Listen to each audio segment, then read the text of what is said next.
और बढ़ते हैं अगली खबर की ओर। आज पूरे देश में रक्षाबंधन का त्योहार मनाया जा रहा है। रक्षाबंधन पर हर साल एक के मन में कई सवाल उठते हैं कि जैसे कि शुभ समय क्या है, भद्रा काल कब तक है और क्यों है, क्या है इसको मनाने का शास्त्रों के मुताबिक उचित तरीका। तो इन सभी सवालों के जवाब देने के लिए हम आपके लिए ये खास शो लेकर आए हैं, जिसमें हमारे साथ कई खास मेहमान भी जुड़ रहे हैं। प्रकाश जोशी जी हैं, वो भी हमारे साथ जुड़ेंगे, ज्योतिषाचार्य हैं। पंडित डीपी शास्त्री भी हमारे साथ जुड़ेंगे, जो कि ज्योतिषाचार्य हैं। सबसे पहले जोशी जी आपसे समझना चाहेंगे, आप दोनों से हम ये जानना चाहेंगे कि आज का सबसे पहले हमारे दर्शकों को मुहूर्त बताइए कि राखी बंधवाने का मुहूर्त कब से लेकर कब तक है। प्रकाश जी। देखिए, बहुत अलग अलग विद्वानों के मत हैं, लेकिन शास्त्रों के अंदर लिखा गया है कि भद्रायाम द्विना कर्तव्य फाल्गुनी श्रावणी तथा, कि भद्रा के अंदर दो कर्तव्य नहीं करने चाहिए। पहला रक्षाबंधन, दूसरा होली। और आर्यभट्ट पंचांग, राजधानी पंचांग के अंदर ये लिखा गया है कि दिन के 1:32 के बाद से आप जो है राखी मना सकते हैं और रात के 9:30 बजे तक आप राखी मना सकते हैं। और कुछ लोग कहते हैं, कुछ विद्वानों का ये मत भी है कि पताल लोक में भद्रा है तो मना सकते हैं, लेकिन मैं जो हमारे शास्त्र और पंचांग है, जिसको सारे पंडित और सारे विद्वान मानते हैं, तो उसके अनुसार 1:30 के यानी 1:32 के बाद ही आपको रक्षाबंधन मनाना चाहिए। ठीक है, डीपी शास्त्री जी।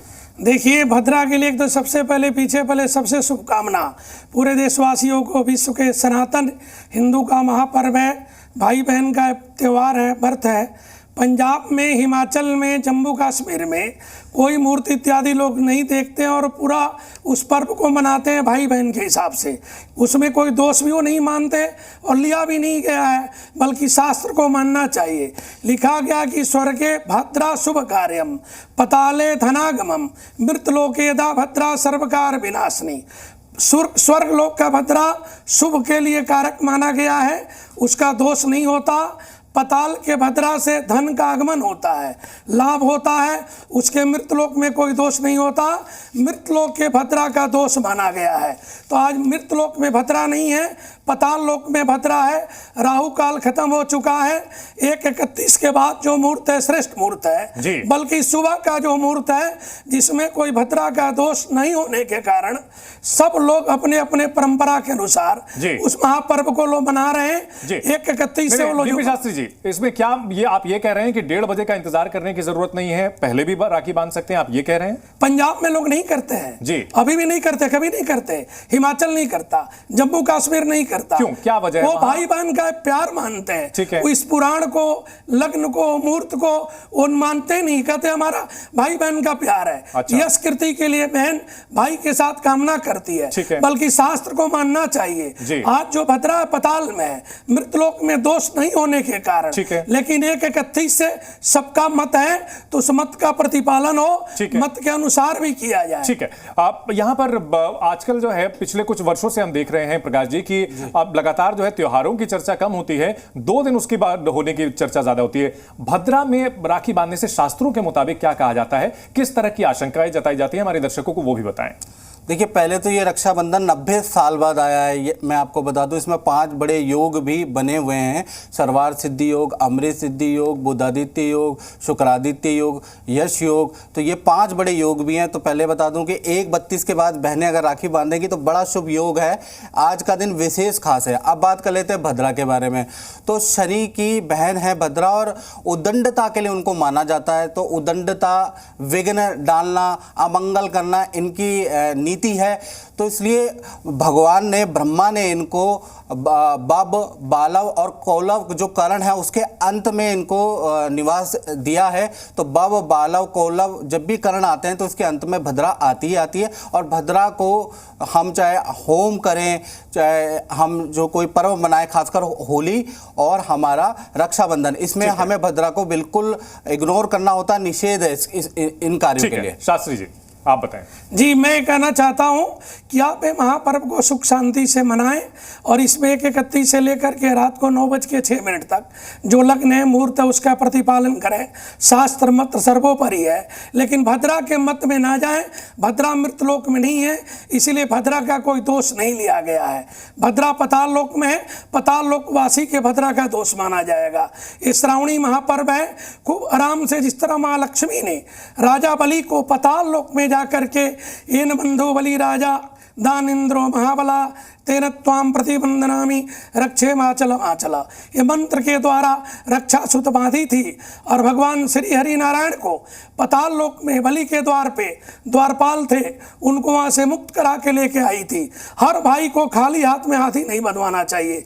जब भी रक्षा सूत बनवाएं अपने सामर्थ्य शक्ति के अनुसार बहन को कुछ दान दे, आभूषण अलंकार वस्त्र मिष्ठान जो भी है, इसकी कोई सीमा नहीं है। बल्कि बहन जो है एक राष्ट्र के भी कामना करती है, एक सत्य सनातन हिंदू के कर्तव्य को पालन करते हुए हमारा भाई निरोग के साथ धनवान बने, कृतिवान बने, बुद्धिमान बने, उसका मान सम्मान सदैव बना रहे, दोनों घर खुशी रहे, ससुराल भी खुशी रहे, मायका भी खुशी रहे। कन्या का जो जीवन है दो घरों के लिए होता है। ओस की बूंद होती हैं बेटियां, जरा भी दर्द हो तो रोती हैं बेटियां। बेटा एक कुल के लाज को ढोता है, दो दो कुल के लाज को ढोती हैं बेटियां। दोनों वंश के प्रतिपालन करने के लिए कन्या का जन्म होता है, जो श्रावणी पर्व में जा करके अपने भैया को, चाहे भैया बॉर्डर पे हो, चाहे भैया नेता हो, अभिनेता हो, कोई भी हो, उसको जाके इसकी कामना करती रहती है। जी बिल्कुल। और साथ साथ अब आप दोनों ने ये तो बता ही दिया है कि मुहूर्त जो है वो एक 1:30 बजे के बाद का है। वो हम लगातार स्क्रीन पर अपने दिखा भी रहे हैं कि शुभ मुहूर्त कौन सा हो सकता है। लेकिन साथ साथ हमारे दर्शकों को यह भी बताएं कि राखी बांधने के लिए जो है क्या किसी तरह के मंत्र का जाप किया जाता है, क्या कुछ तरीका अपनाया जाए जिससे कि जो है शुभ फलाफल भाई बहन दोनों को मिल पाए? जोशी जी देखिए, इनके रक्षा सूत्र का एक मंत्र होता है, ये न बद्दो बलि राजा दानवेंद्रो महाबला तेन त्वाम प्रतिबंधनामि रक्षे माचल माचल। ये मंत्र का होता है इसका। लेकिन बहनें अगर ये मंत्र ना भी कर पाएँ तो सबसे पहले आपको थाली ले लेनी चाहिए। सबसे पहले मैं बताना चाहूँगा कि आज के दिन काला भूरा रंग के कपड़े ना भाई को पहनने चाहिए ना बहनों को पहननी चाहिए। भद्रा का कलर होता है काला, भूरा और नीला, तो भद्रा का बिल्कुल भी कलर ना ले, चाहे आप किसी भी समय राखी बांधे, लेकिन भद्रा का कपड़ा बिल्कुल ना पहने। दूसरा, भाई जब भी थाली जरूर ले ले, थाली के अंदर नारियल डाल दे, थोड़ा चावल हल्दी होनी चाहिए उसके अंदर कलावा होना चाहिए, एक दीपक होना चाहिए, तो और थोड़ा मिष्ठान होना चाहिए। तो ये आपकी थाली के अंदर होना चाहिए। जब भी आप भाई को राखी बांधे तो भाई का जो मुंह होना चाहिए वो पूर्व और उत्तर की तरफ होना चाहिए। सबसे पहले आपको क्या करना है, अगर आप नारियल है तो नारियल भी आपके उसमें है, तो सबसे पहले आपको क्या करना है कि थोड़ा सा पानी ले लीजिए और थोड़ा सा आप सबसे पहले आचमन कर लीजिए। थोड़ा सा आपको भाई के ऊपर डालना है पानी। उसके बाद आपको मंत्र, अगर आपको नहीं भी आता है, शरो मंगल मांगल्ये शिवे सर्वार्थ साधिके शरणे त्र्यंबके गौरी नारायणी नमोस्तुते, गायत्री मंत्र आता है, वो भी नहीं आता। ओम दुम दुर्गाय नमः, ओम गणपते नमः, ओम वक्रतुंडाय हुम, ओम नमः शिवाय, कोई तो मंत्र बहनों को आता ही होगा। तो वो मंत्र आपको करना है और भाई को राखी बांधनी है। लेकिन विशेष मुहूर्त के अंदर, जो मुहूर्त हम आपको बता रहे हैं, आपको भ्रम में पड़ने की जरूरत नहीं है। 1:32 के बाद से रात्रि के 9:20 तक आप कभी भी राखी बांध दें, अति उत्तम रहेगा। आज 5 योग है और 90 साल बाद ये दिन आया है, तो आप जरूर राखी बांधें। ठीक है। जोशी जी, अगर मान लीजिए कि कोई ऐसे भाई बहन हो जिनके पास समय की बंदिश हो और ऐसी स्थिति आए कि उनको 1:30 बजे से पहले ही राखी बांधने की जरूरत पड़ जाए, तो इसके लिए क्या कोई उपाय भी किए जा सकते हैं? किसी तरह का कोई उपाय करके जो है, सामान्य उपाय करके जो है राखी बांधी जा सकती है? देखिए, भद्रा का पुच्छ काल के अंदर बात की गई है, तो सबसे अच्छा यही है कि अगर किसी को राखी बांधनी है तो 9:30 से 10:30 बजे जो भद्रा का की पूंछ रहेगी, पूंछ के अंदर आप राखी बांध सकते हैं। और यदि आप फौज के अंदर है, आपको जल्दीबाजी में करना है, तो सबसे अच्छा यही है कि आप इष्ट देव का नाम ले लें, ठीक है ना, आप शिव का नाम ले लें, ब्रह्मा विष्णु का नाम ले लें। ओम सर्वबाधा विनिर्मुक्तो धनधान्यम सुतान्वितो मनुष्यो मत प्रसादेन भविष्यति न संशय। आप इष्ट देव के नाम की पहले राखी बांध दें। 2 राखी लेनी पड़ेगी अगर आपको इमरजेंसी में करनी है।